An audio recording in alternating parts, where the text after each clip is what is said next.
begitu, saudaraku. Ini tahun politik, cerdas. Hei, umat Islam diinjak-injak seperti ini gara-gara mental-mental kiai jongos kayak kalian itu loh.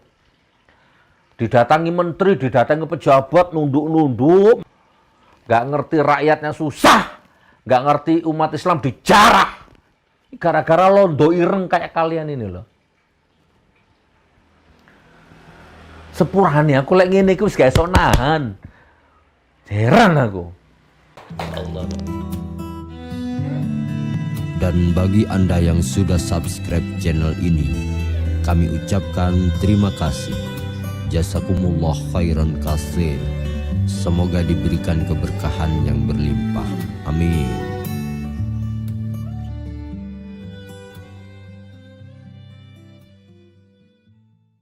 Baik, Assalamualaikum warahmatullahi wabarakatuh. Alhamdulillahirabbil alamin. Allahumma shalli ala sayyidina Muhammad.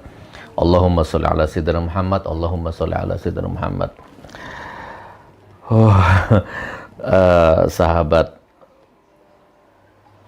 Sahabatku ya, saudaraku, pengikut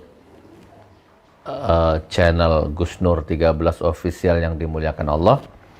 Alhamdulillah ketemu lagi hari Kamis 26 Mei. Kamis 26 Mei 2022 setengah 7 pagi waktu Malang. Alhamdulillah. Ya, jadi alhamdulillah jauh di mata, dekat di YouTube ya. Dulu waktu kita kecil ya, nggak tahu sudah ada YouTube apa belum ya, waktu zaman-zaman kita kecil lah, yang seumuran seangkatan dengan saya ya. Sebelum ada medsos gitu kan, Masya Allah. Ya seperti itulah ya, positif negatif ada gitu. Tapi seiring perkembangan zaman. Kalau kita bisa marah betul tuh kalau ada orang bilang reformasi sialan gitu, nggak ada gunanya gitu. Kalau kita yang ngerasa punya adik gitu, punya ngerasa ditembak, saya sebel karena sia-sia gitu kan, mereka kan dianggapnya jadi sia-sia dong meninggalnya gitu kan. Gue nyolot tuh kalau dari bagian gitu, gue nyolot kalau ada orang ngomong pemerintah zaman dulu lebih baik gitu, itu marah banget.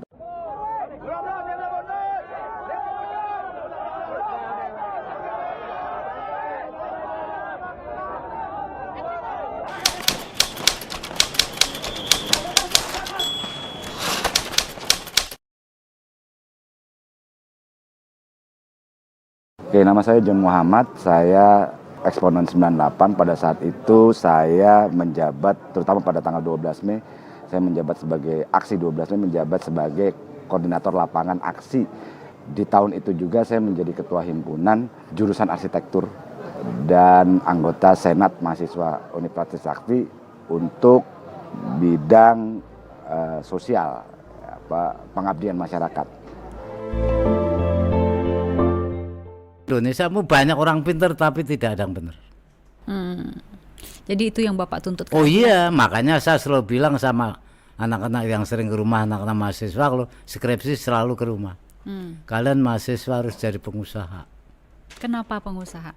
Masa kalau jadi DPR rusak? DPR RI, duit penting, recokin harus, rupiah indah di nglonte. Saya bilang gitu. Usaha kalau ngomong sembarangan. DPR RI. Ya, DPR RI, duit penting, recokin harus, rupiah indah, digonglonde, saya bilang itu. Makanya DPR punya simpenan semua. Jangan jadi DPR. Iya, sama jadi pengusaha. Jadi apa lagi? Pokoknya jadi pengusaha, paling tidak umpama anak buah 100 ngentasi kemiskinan. Tapi seiring perkembangan zaman, sekarang ada YouTube, jadi ternyata ya banyak positifnya sebenarnya ya.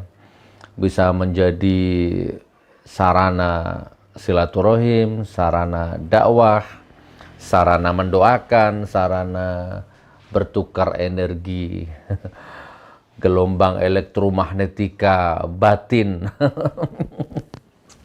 Masya Allah. Baik saudaraku, saya tidak bosan-bosan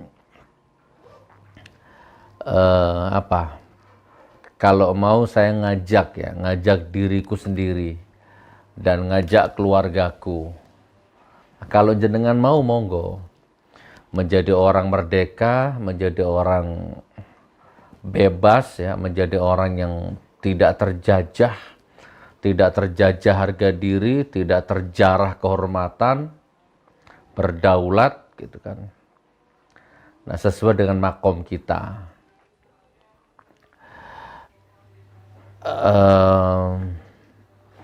Ya tidak harus sama dengan saya, ya tidak harus sama dengan saya. Saya punya di rumah ini ada TV dah, besar, tapi tidak ada channelnya, tidak ada isinya, tidak ada Metro, tidak ada TV One, tidak ada Indosiar, tidak ada apa lagi, MNC, nggak ada channel. Jadi yang ditonton itu YouTube dan itu pun murotal. Jadi dari ba'da subuh sampai ketemu ba'da subuh lagi itu murotal. Nah, kecuali Dek Sanum sudah mulai dunia anaknya kan, paling yang dilihat Bobo Boy. Apalagi yang dilihat Dek Sanum itu? Ya Bobo Boy lah yang saya tahu ya, Upin Ipin gitu. Nah, tetapi intinya kami tidak mau terjajah dan tidak mau terjarah, ya, dan tidak mau terkontaminasi, ya, tidak mau tercuci otak ya oleh propaganda media mainstream. Jadi alhamdulillah keluarga kami tidak nonton TV, ya, tidak nonton sinetron, tidak nonton drama Korea. Nah ini yang saya maksudnya. Jadi saya mengajak untuk ya minimal mengamalkan walau satu ayat kan gitu. Ya ayyuhalladzina amanu qu anfusakum wa ahlikum naro. Orang-orang beriman, jagalah keluargamu dari api neraka sebisa-bisanya. Dari keluarga dulu gitu. Nah, saya mengajak diriku dan keluargaku. Nah, kalau Anda mau, monggo. Kalau bisa ditiru, ya monggo. Nggak bisa, ya nggak apa-apa. Namanya kan tukar pikiran. Riba, alhamdulillah sampai detik ini keluargaku tidak ada sepeser, setetes, sejumput, secarik, sebutir, ya setitik yang namanya riba. Tidak ada. Nah, jadi ya ayyuhalladzina amanu qu anfusakum wa ahlikum naro, sebisa-bisanya. Gak ada keluargaku yang mengalir riba, naudzubillah min dzalik. Karena kadang ada orang ngomong begini, Gus Nur,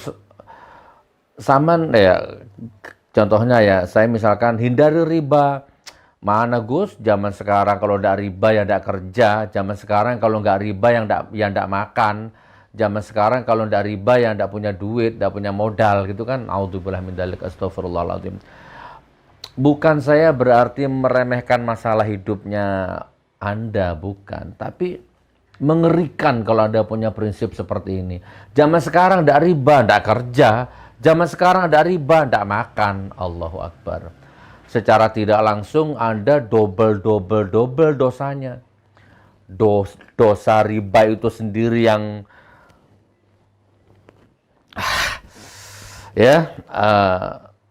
setara menzinahi ibu kandung ya. Astagfirullahaladzim. Dan dosa syirik musyrik termasuk itu. Zaman sekarang tidak riba, tidak makan. Loh. Yang ngasih makan riba, yang ngasih makan itu Allah.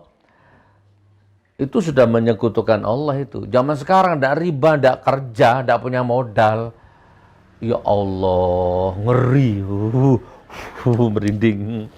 Zaman sekarang tidak riba, tidak kerja. Astagfirullahaladzim.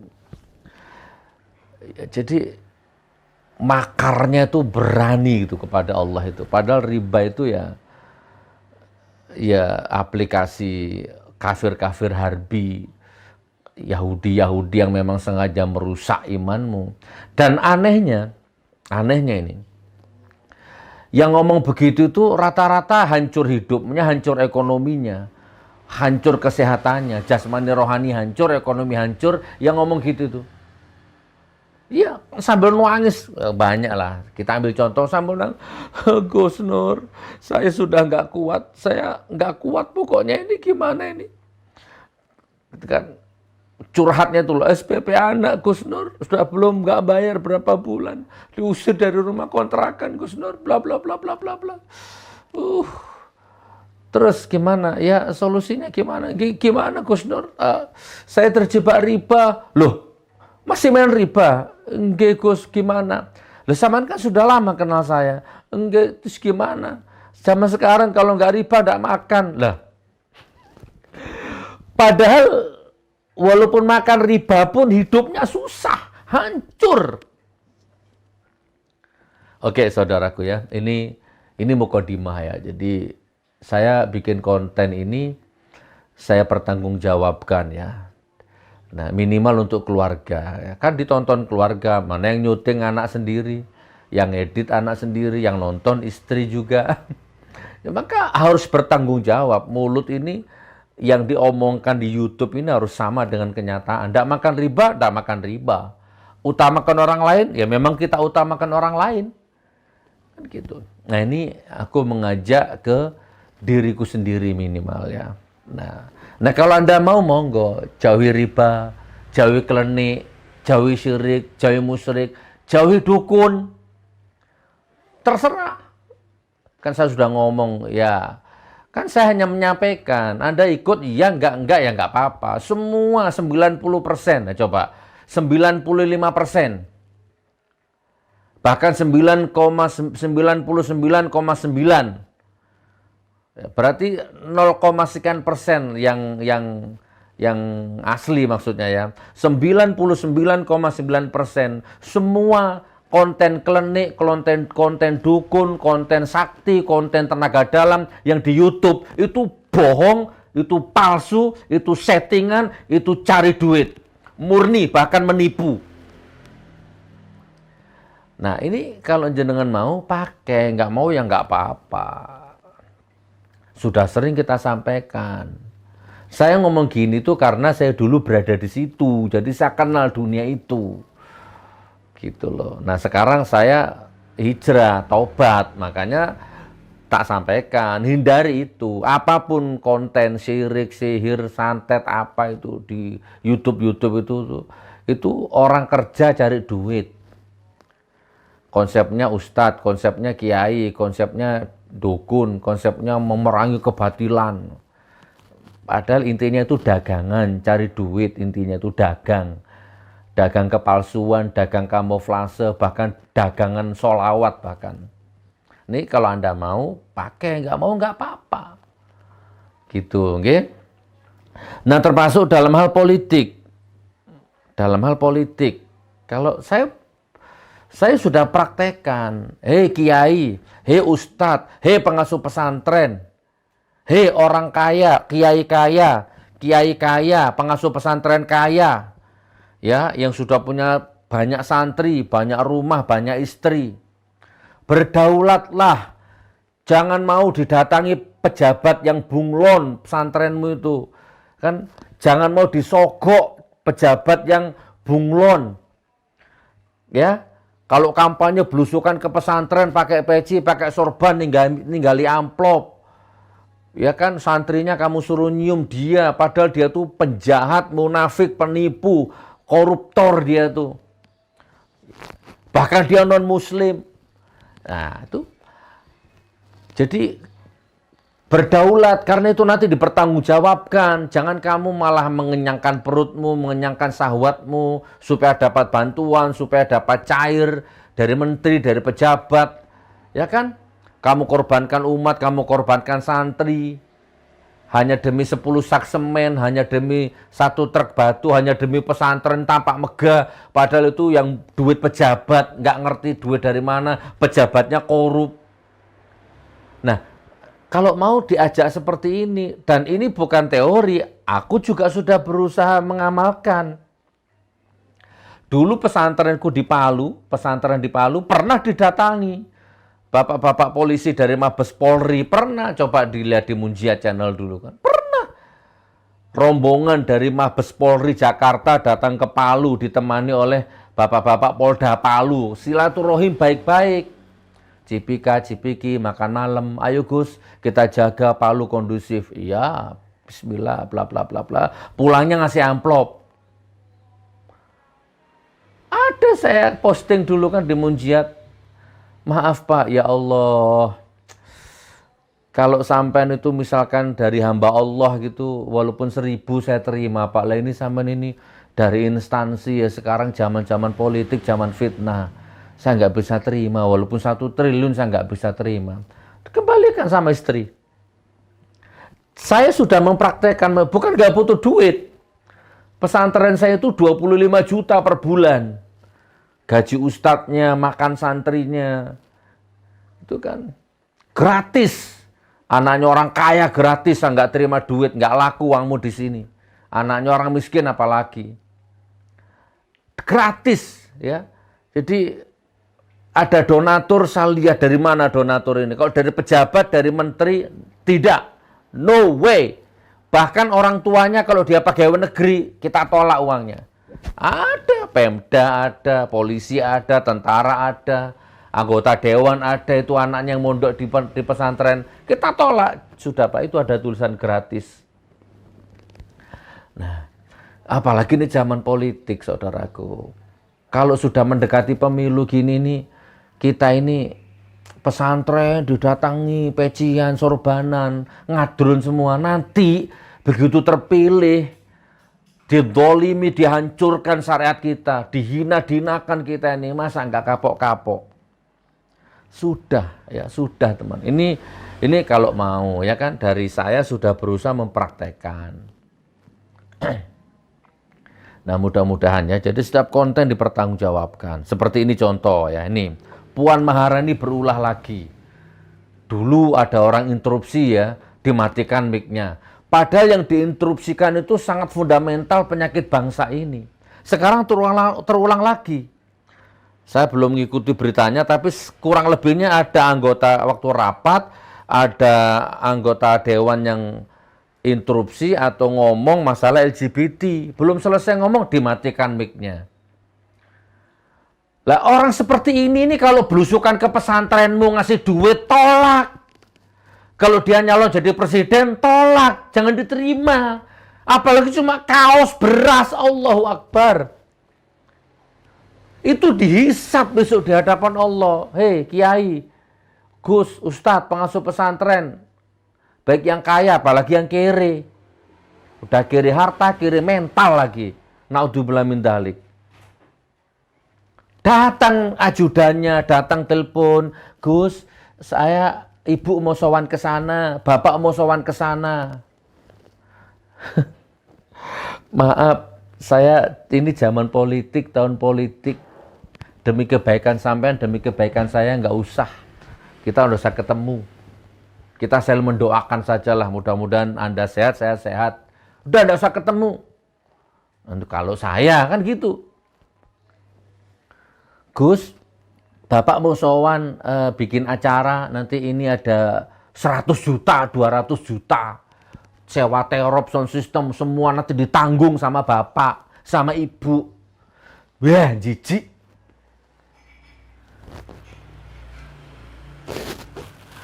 Kalau rapat masalah ganti korden, walaupun subuh, nggak mati mic-nya.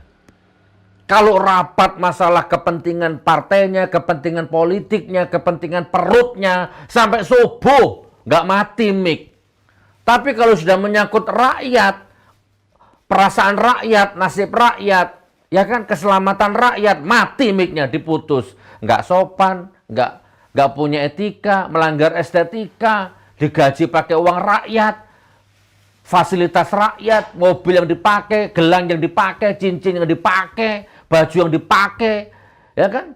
Uang pajak rakyat, APBN, mungkin selebihnya korupsi. Begitu ngomong soal rakyat, mati mic-nya.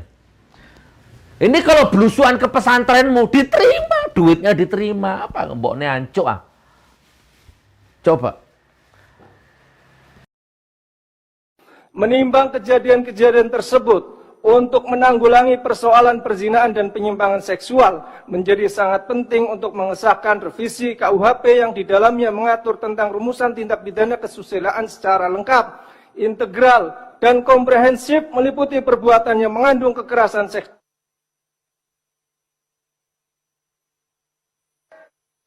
Yang terhormat para anggota Dewan, hadirin yang kami muliakan, dengan demikian selesailah acara rapat paripurna Dewan hari ini. Ini masih selaku pimpinan rapat, menit, pimpinan. kami menyampaikan ucapan terima kasih Terakhir, kepada penutup, yang pimpinan. terhormat para Maaf. anggota Dewan dan hadirin sekalian atas Penutup, ketekunan pimpinan. dan kesabarannya dalam mengikuti rapat paripurna DPR RI hari ini. Dengan seizin sidang Dewan, maka perkenankan kami menutup rapat paripurna dengan ucapan Alhamdulillahirrabbilalamin. Wassalamualaikum warahmatullahi wabarakatuh. Om Santi, Santi Om, Namo Buddhaya, salam kebajikan. Insiden terputusnya interupsi anggota DPR karena mikrofon mati kembali terulang. Peristiwa itu terjadi saat Ketua DPR Puan Maharani memimpin rapat paripurna pada Selasa 24 Mei 2022. Saat itu anggota Komisi 6 DPR dari fraksi Partai Keadilan Sejahtera, Amin Aka, sedang menyampaikan interupsi. Sebelumnya, Puan sempat menyatakan akan menutup rapat karena telah melewati batas waktu yang ditentukan. Namun Amin meminta waktu selama 4 menit untuk menyampaikan interupsinya. Pimpinan interupsi, satu aja. 1 menit, Pak. 4 menit, pimpinan. Terima kasih, pimpinan. Ini udah 3 jam. Terima kasih atas waktu yang diberikan. Assalamualaikum warahmatullahi wabarakatuh.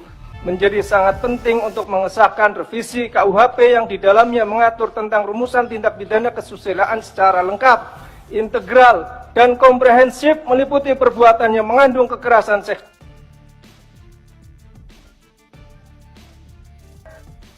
Yang terhormat para anggota Dewan, hadirin yang kami muliakan, dengan demikian selesailah acara rapat paripurna Dewan hari ini. Ini masih Selaku pimpinan 2 rapat, menit, pimpinan. kami menyampaikan ucapan terima kasih Terakhir, kepada penutup, yang pimpinan. terhormat para Maaf. anggota Dewan dan hadirin sekalian atas Penutup, ketekunan pimpinan. dan kesabarannya dalam mengikuti rapat paripurna DPR RI hari ini.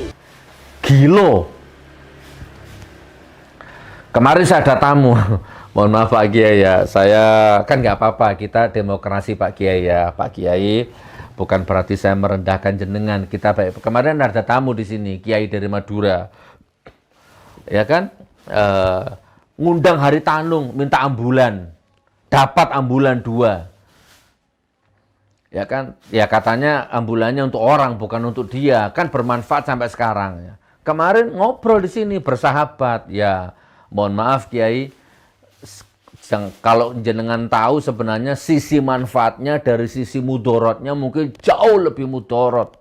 Cuman kita nggak tahu aja sambil guyon nggak apa-apa. Kita kan beda makom Kiai. Ada kemarin.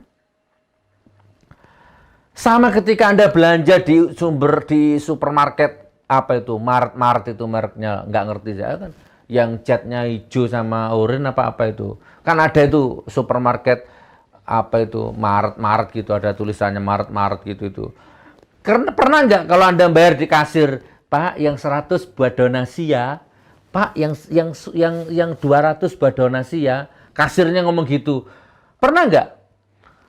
Kan sederhana kalau Anda pikir cuma 100. Tapi kan Anda tahu nggak 100 rupiah itu kalau dikumpulkan berapa ribu outlet di seluruh Indonesia satu bulan, berapa kira-kira? Percaya nggak Anda kalau itu bisa mencapai 1 miliar, 2 miliar, 3 miliar? Dan Anda percaya nggak kalau itu dipakai bangun gereja kek? Ya dipakai apa kek? Kalau saya dikasih ambulan, tak bakar. Nggak penting. Bisa beli, nggak usah ngemis ke pejabat. Gitu saudaraku, ini tahun politik cerdas. Hei, umat Islam diinjak-injak seperti ini gara-gara mental kiai jongos kayak kalian itu loh. Didatangi menteri, didatangi pejabat, nunduk-nunduk. Gak ngerti rakyatnya susah. Gak ngerti umat Islam dijarah. Gara-gara londo ireng kayak kalian ini loh. Sepurane aku lek ngene iki wis gak iso nahan. Heran aku. Ini. Coba selama 2 rezim ini berkuasa, perhatikan. Betapa menyedihkan pesantren. Radikal, teroris. Ditangkepi kiainya. Diculik kiainya. Dibakar musolanya. Dirobohkan masjidnya. Ya kan? LGBT merajalela. Liberal sekuler merajalela. Pokoknya begitulah. Yang syariat itu teroris, cingkrang, teroris, radikal. Semua yang berbau syariat dimarginalkan, dihina-dinakan. ya pesantrennya, ya kiainya. Waktu kampanye belusukan, bahkan dulu ada presiden sampai masuk ke kamarnya kiai itu waktu kampanye itu. Begitu jadi, anaknya dilaporkan ke polisi. Ya kan? Nah sekarang Erick Thohir, tuh tak tampil Erick Thohir, ajak santri magang di BUMN, SDM terbaik Indonesia ada di pesantren. Ya kan? Ada maunya. Mental politikus bejat itu begini. Tapi bukan salahnya pejabatnya, yang salah kiainya. Mentalnya jongos. Yang salah itu rakyatnya. Kena serangan fajar 50.000 mendem.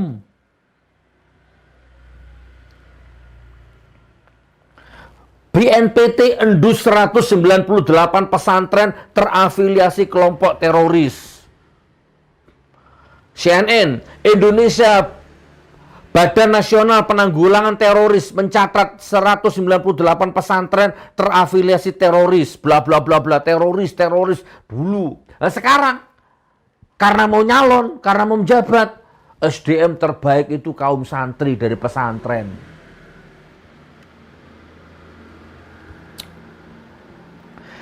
Gitu saudaraku ya. Oke. Nah ini.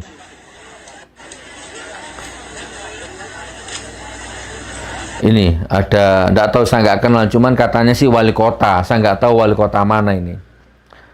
Karena dia pakai masker jadi nggak kelihatan wajahnya. Wali kota mungut-mungut sampah. Pencitraan. Mungut sampah itu pekerjaannya. Apa sih nggak seragam kuning itu?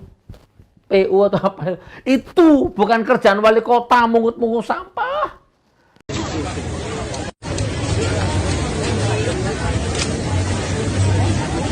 Wes, Mbak. Kalau udah tinggal aja. Wes, Pak sini. Tinggal aja.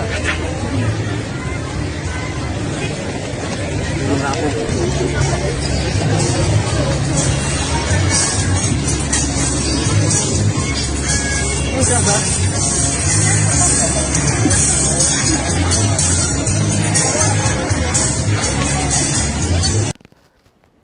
Udah gitu dicuekin. Mungut sampah di alun-alun apa di mana. Orang cuek. Mungkin karepnya orang gegap gempita minta selfie, minta foto. Mungkin ya. Ternyata dicuekin, sudah mungut sampah dicuekin. Ya teman-teman ya. Ini saya hanya membangkitkan girohmu untuk menjadi orang yang merdeka. Miskin gak apa-apa, tapi merdeka gitu loh. Miskin aku, tapi aku merdeka. Ya kan? Kalau nggak riba, nggak makan. Wah, nonsen. Yang ngasih makan itu Allah. Aku dikasih akal, dikasih pikiran, dikasih tenaga, dikasih fisik. Aku akan ikhtiar menjemput rezeki Allah. Gimana caranya terserah. Yang penting nggak riba, yang penting nggak ngantok, nggak ngemis. Yang ngemis ke pejabat. Gitu saudaraku. Nanti ada buzzer, influencer, jongos. Nur, kamu ngeritik aja. Jasamu apa sih untuk Indonesia? Apa yang sudah kamu lakukan untuk Indonesia? Goblok pol. Kiri mental. Defisit nalar. Aku ku rakyat. Tugasnya rakyat itu marah dan ngeritik penguasa. Rakyat itu nggak punya hak untuk mensejahterakan rakyat, itu nggak ada. Mensejahterakan rakyat, nyantuni rakyat. Itu bukan tugasku. Jadi Anda nggak usah tanya prestasiku. Apa yang kamu Gus? Nur, yang untuk kamu Indonesia itu apa? Itu bukan tugasku. Itu poin pertama. Itu tugasnya pejabat, dibayar kok. Tugasku ngeritik. Marah, ngamuk. Bukan mencari solusi. Gus, jangan marah tok Nur. Jangan ngeritik tok, kasih solusi. Bukan tugasku ngasih solusi. Tugasnya orang yang dibayar itu loh. Tugasku ya ngamuk, marah. Memang itu tugasku. Nah tapi alhamdulillah kebetulan saya bukan hanya sekedar ngamuk, ngeritik, bukan. Jadi kalau kamu nanya, Nur, Apa yang sudah kamu lakukan untuk Indonesia ya? Berarti kamu buzzer baru netes. Kamu baru melek. Rezim ini belum lahir, saya sudah aktif. Ya minimal-minimal aku bayar pajak, gitu saja. Ini ada denda, orang kena denda BPJS sampai 30 juta ini. Ini memang apa? Kapitalis seperti ini yang Anda sembah-sembah memang. Kasih solusi, sudah kasih solusi. Belum mau dan nggak mau. Apa solusinya? Kembali ke hukum Allah. Radikal, matamu, kan gitu. Kemarin, ini agak ngalur ngidul lah ya, nanti silahkan ambil sendiri. Saya pikir investasi yang paling baik itu emas ya. Kalau tanah bagus sih, beli tanah nggak mungkin rugi. Cuman kalau sewaktu-waktu dijual kan nggak cepat laku. Ya sudah, emas saja. Numpuk emas antam batangan ditumpuk. Kemarin begitu mau belinya kontan. Mau beli 100 gram, 10 gram, 50 gram, cash, transfer. Kemarin saya butuh duit jualan. Mau dijual itu emas itu. Ternyata, hari apa kemarin tuh? Rabu atau Selasa kemarin tuh. Jual. Ternyata pembayarannya transfer, itu pun 5 hari baru masuk. Nanti hari Senin masuknya, Pak. Loh, Pak, saya belinya kontan. Masa jualnya diutang? Nah, dari sini aja sudah riba, kapitalis. Baru tahu saya. Belinya, berapa dulu belinya kita? Masih 950 ya? Ada yang 950, ada yang 1 juta belinya. Per gram. Udah lama belinya. Kemarin begitu mau dijual, sebelum masuk tanya sama security-nya, Pak, harga emas naik apa turun? Naik, Pak, naik. Oh, alhamdulillah. Naik. Begitu nyampe di kasir, transaksi, berapa per gram? Jual ya? Iya, 87,5. Loh, katanya naik. Belinya 1 juta, dijual 87,5. Tekor berarti. Ini kan kapitalis ini namanya. Riba. Oke lah, nggak apa-apa lah. Sudah gimana namanya butuh duit. Ya sudahlah. Ternyata belum selesai masalahnya. Uangnya ditransfer, Pak. Nanti 5 hari baru masuk. Karena Kamis bukan hari kerja. Tanggal merah, kebentur Sabtu, Senin, Minggu. Hah? Pak, dulu waktu saya beli kontan loh. Enggak. Sekarang saya jual, nunggu 5 hari. Iya. Dalam hati saya bangsat, mau hancur. Pulang. Akhirnya saya jual di toko emas, laku 80. Bangkrut 80 sekian. 800 per gram. Jadi sekarang ini nggak bisa, kalau nggak syariat Islam nggak bisa. Riba, dolim. Di segala lini.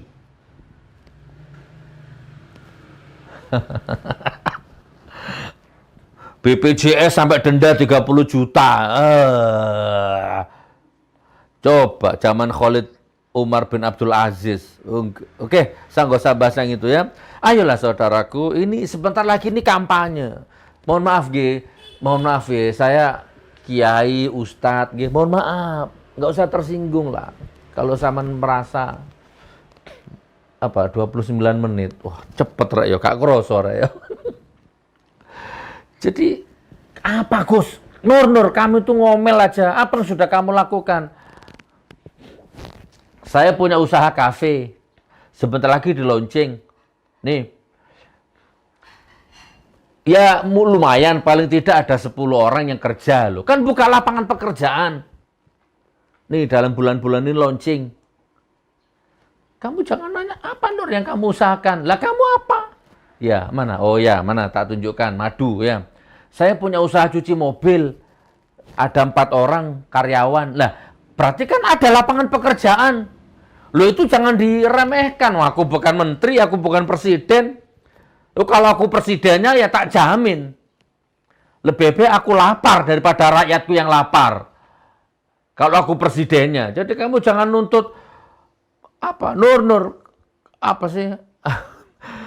Ngomong tok gitu. Ya memang ngomong tok, saya nggak punya hak apa-apa. Coba aku jadi menteri BUMN-nya. Haram hukumnya rugi. Jangankan triliunan, 1000 perak haram hukumnya rugi. Itu kan hanya soal iman. Jose Mujica aja bisa presiden Uruguay itu. Presiden Uruguay itu bukan muslim, dia bisa hidup dengan 7 juta, gajinya dibuang ke rakyat. Masa aku nggak bisa? Madu di kebun, sampai manen, sampai ke Solo, sampai Rukiah, sampai packaging, sampai ke distribusi ke agen. Nah, tapi jangan panjang-panjang, 3 menit lah. Nanti tak tampilkan. Itu salah satu usaha. Punya ternak lebah di Riau. Itu berapa yang kerja di sana? Belum yang nganter ke Solo, ke Jawa lewat darat. Belum yang ada karyawan. Ada manfaatnya ya. Jadi sekarang kamu yang buzzer-buzzer, yang YouTuber kiri, yang jongos. YouTuber tapi mentalmu jongos. Ngatok jilat sama penguasa dolim. Nyerang aku. Nah, kamu sekarang apa? Usahamu apa? Manfaatmu apa? Ayo bersaing, ayo.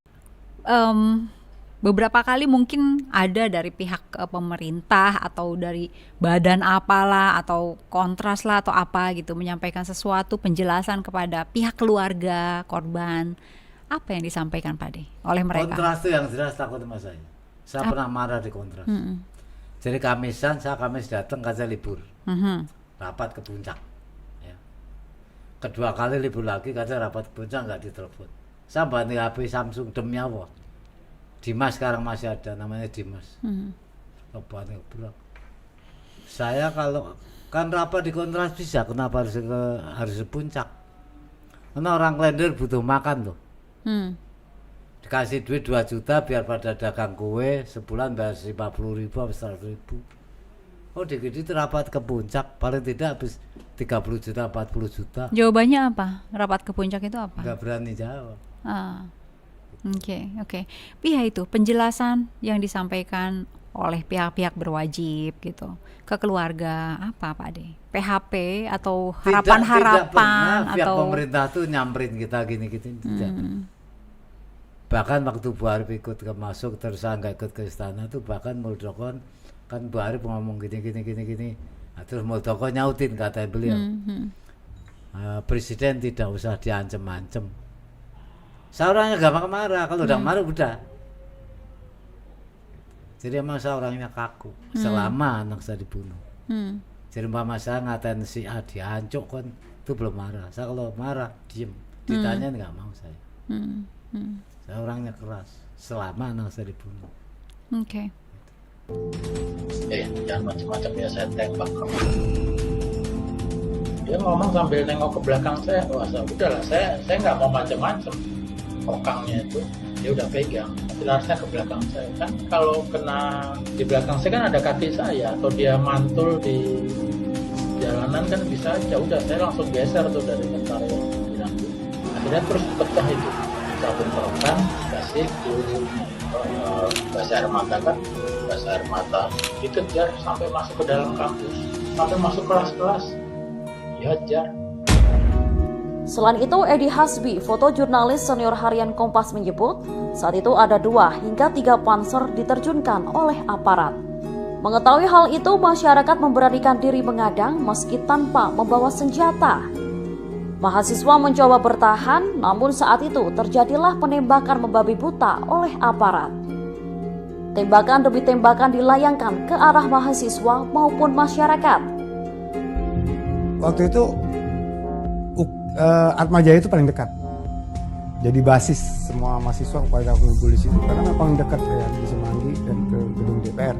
Saya masuk dari Ben Hill, selang beberapa itu kira-kira 1 jam 2 jam saya turun ke bawah depan Hotel Meridian. Saya lihat ada panser lagi konvoy, kalau nggak salah ada 2 atau 3 gitu. Loh, ini kok panser mau apa gitu? Masa mahasiswa yang tanpa senjata kok dilawan dengan panser gitu? Pokoknya di situ masih masyarakat di sana, warga di sana udah banyak rame kan. Mereka memberanikan diri tuh menghadang panser.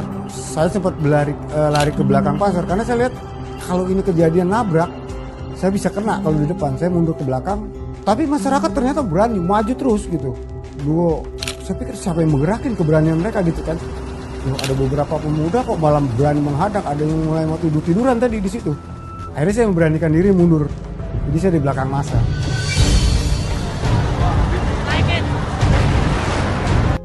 Menurut keterangan aktivis mahasiswa 1998, Joni Muhammad, aparat saat itu sangat represif hingga mahasiswa yang berada di rumah sakit Polri dihajar oleh mereka. Seorang mahasiswa Institut Teknologi Indonesia, Teddy Wardani Kusuma, merupakan korban meninggal pertama pada hari itu. Mahasiswa terpaksa berlari ke kampus Universitas Atmajaya untuk berlindung dan merawat teman sekaligus masyarakat yang terluka. Korban kedua penembakan oleh aparat adalah Bernardus Realino Norman Irmawan, mahasiswa Fakultas Ekonomi Atmajaya Jakarta. Karena mahasiswa dan masyarakat yang ingin bergabung terus berdatangan, aparat kemudian menembakkan gas air mata. Insiden tersebut setidaknya menewaskan 17 orang, sementara 456 korban mengalami luka-luka. Korban tewas lantaran terkena senjata api, dipukul benda keras, tajam ataupun tumpul. Menurut aktivis mahasiswa 1998, Sofik Ali, penembakan hingga menewaskan belasan orang tersebut memang perintah dari atasan. Kekerasan yang menimbulkan korban tersebut disebutnya sebagai pelanggaran HAM karena melibatkan aparatur negara, bahkan mungkin panglima. Peristiwa tragis ini kemudian dikenal dengan tragedi Semanggi I. Terima kasih sudah nonton. Jangan lupa like, subscribe, dan share ya. Saya dibunuh enggak apa-apa demi anak saya. Kecuali saya yang nyolong motor gitu ya. Saya cari keadilan kok. Undang-Undang Dasar 45 negara wajib melindungi dan mensejahterakan rakyatnya. Tadi tulisan anakku dibunuh TNI, aku dipopor polisi. Iya. Pak D masih percaya sama lembaga TNI? Saya bukan nggak percaya, nggak suka aja.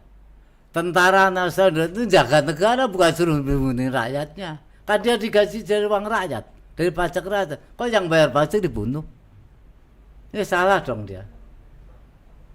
Aparat negara suruh ngaman, barangkali diserang luar negeri, oh dia yang perang. Bukan suruh bunuh-bunuhin rakyat.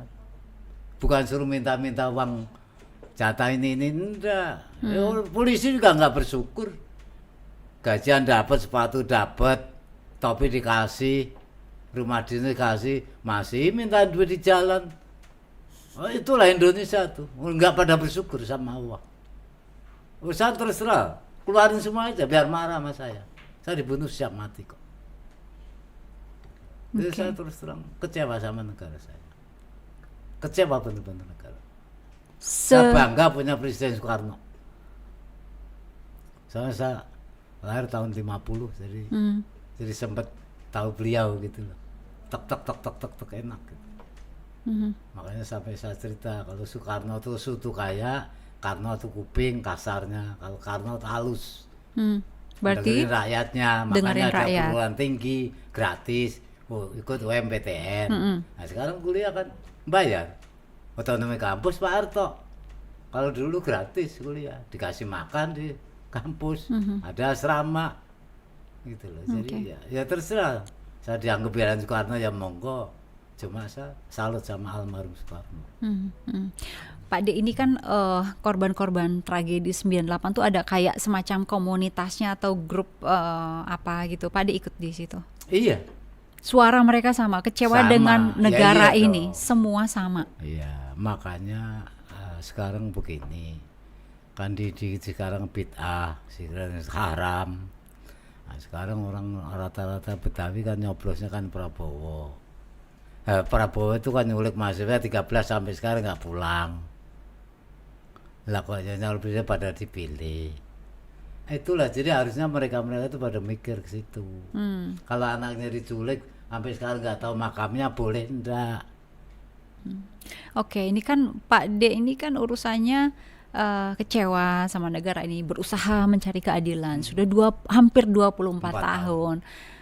Ke MK sudah, ke DPR sudah. Sudah bolak-balik. Kamisan setiap Kamis juga sudah. Bahkan ketika pandemi Kamisan online juga jalan terus gitu. Terus apa lagi Pak D? Saya sebelum saya mati berkalang tanah tetap akan cari keadilan. Dengan cara apa? Ya muter-muter gini, mau dibaca mau enggak ya terserah, dianggap pamer, dianggap ini monggo. Saya akan cari keadilan. Tetap sebelum mati berkalang tanah saya akan cari keadilan. Karena negara hukum. Di mata rakyat karena hukum sama.